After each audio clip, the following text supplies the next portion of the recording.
Geografi kelas A pagi semester 2. Di sini kami dari kelompok 4 ingin membahas tentang materi perkembangan bahasa Indonesia.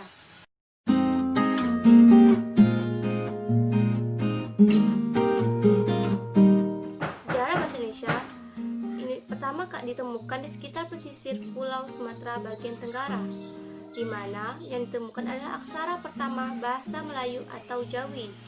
Temuan tersebut kemudian mengindikasikan adanya penyebaran bahasa ini ke hampir seluruh tempat di Nusantara dari tempatnya ditemukan. Bahasa Indonesia yang kini dipakai sebagai bahasa Indonesia berasal dari bahasa Melayu. Pada tanggal 28 Oktober 1928, bahasa Indonesia diresmikan sebagai bahasa nasional.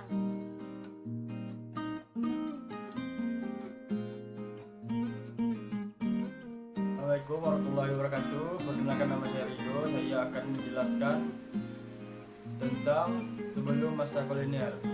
Bahasa Melayu dipakai oleh Kerajaan Sriwijaya pada abad 7. Hal ini terbukti dengan adanya 4 buah batu tertulis peninggalan Kerajaan Sriwijaya.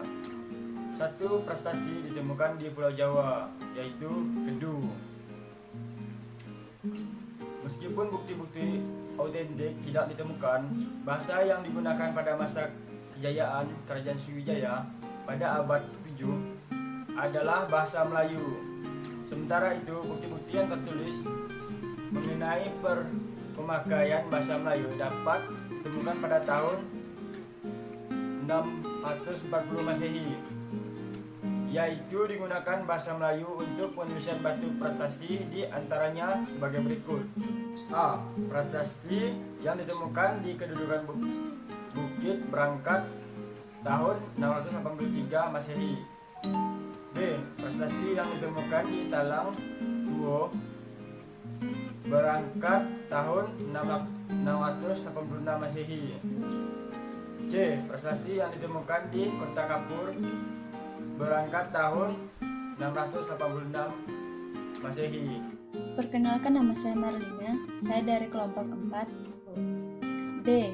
Masa kolonial 1. Ketika orang barat sampai di Indonesia pada abad ke-17, mereka menghadapi suatu kenyataan bahwa bahasa Melayu digunakan sebagai bahasa resmi dalam pergaulan dan bahasa perantara dalam perdagangan. Pada saat bangsa Portugis maupun bangsa Belanda mendirikan sekolah-sekolah, mereka terbentur dalam soal bahasa pengantar. Usaha menerapkan bahasa Portugis dan bahasa Belanda sebagai bahasa pengantar mengalami kegagalan. Selamat pagi, perkenalkan, nama saya Francisca Ernest. Saya dari program studi pendidikan geografi kelas A pagi semester 2. Saya akan menjelaskan tentang masa pergerakan kebangsaan. Pada waktu timbulnya pergerakan kebangsaan, terasa perlu adanya suatu bahasa nasional untuk mengikat bermacam-macam suku bangsa di Indonesia. Suatu pergerakan yang besar dan hebat hanya dapat berhasil apabila semua rakyat diikutsertakan.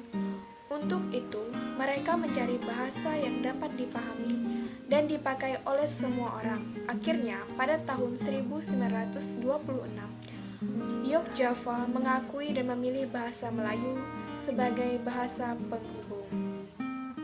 Assalamualaikum warahmatullahi wabarakatuh. Perkenalkan, nama saya Sulastia Aprilia dari kelas Geografi pagi semester 2. Di sini saya akan menjelaskan tentang perkembangan bahasa Indonesia pada masa penjajahan Jepang.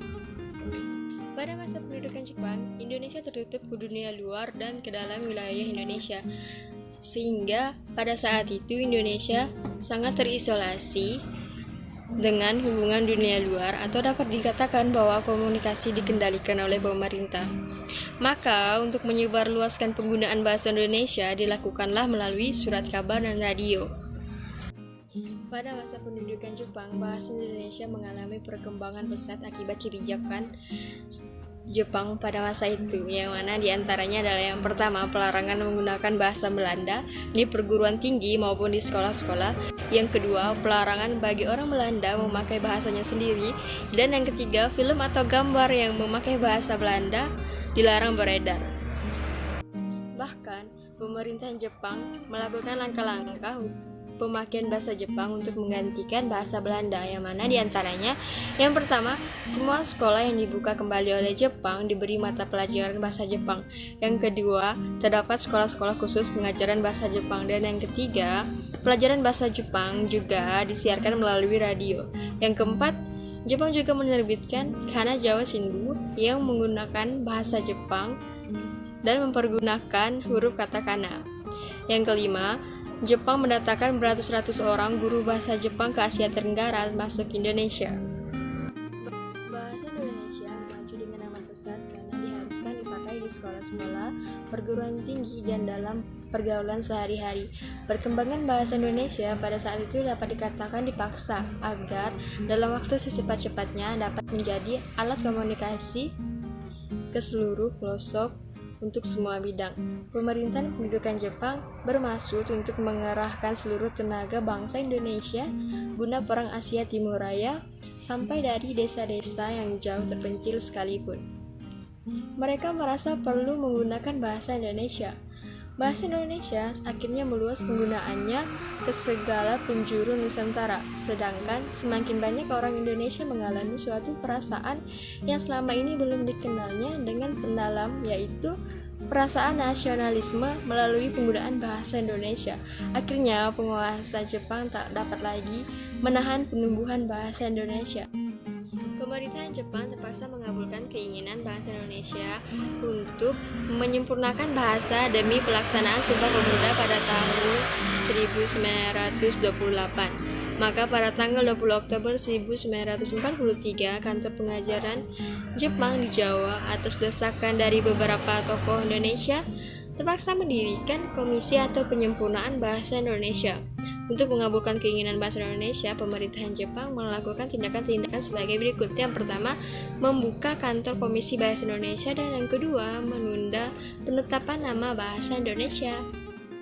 Dalam Undang-Undang Dasar 1945 Pasal 36 ditetapkan bahasa Indonesia sebagai bahasa resmi negara.